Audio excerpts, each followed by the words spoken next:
often said that every atom in the body replaces itself every 7 years, and that your eyes are the only part of your body that doesn't grow.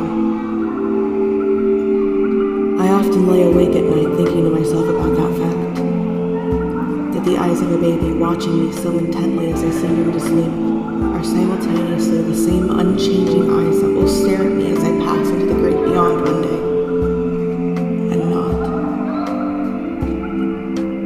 Never-ending dichotomy of that truth haunts me.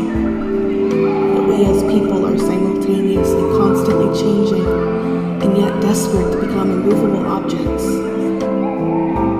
My biggest fear is that one day I'll find myself in a place where I'm entirely comfortable with who I am, and in that comfort I'll refuse to change.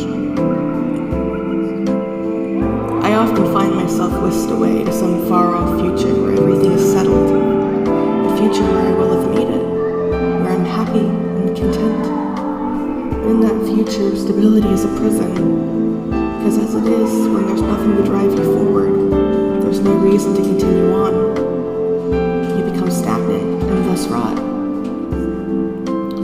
When I was a small child, I could find joy in the smallest things, pressing my nose against the upstairs window as the snow gently fell onto the ground, drawing smiley faces in the condensation left in the glass from my breath, going downstairs in my puffy coat that was way too small for my skinny arms, in my mismatched mittens, only to be greeted by the deafening silence of the winter wonderland that lay out before me.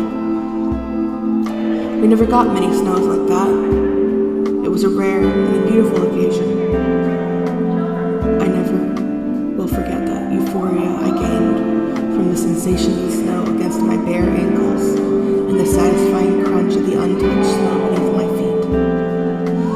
Or the new smell of spring chives and wild onions as they were cut by my neighbor's condescending lawnmower as he encroached on our lawn, his white truck sitting untouched by even the idea of dirt in his driveway, and his oppressively gray and white house beckoning a very defiant young me to take the mud and dirt I was always covered in for one reason or another, and smear it all over while grinning gleefully at my chaotic justice.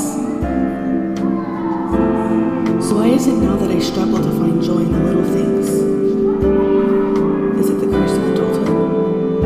Have I experienced that inevitable loss of that childlike wonder?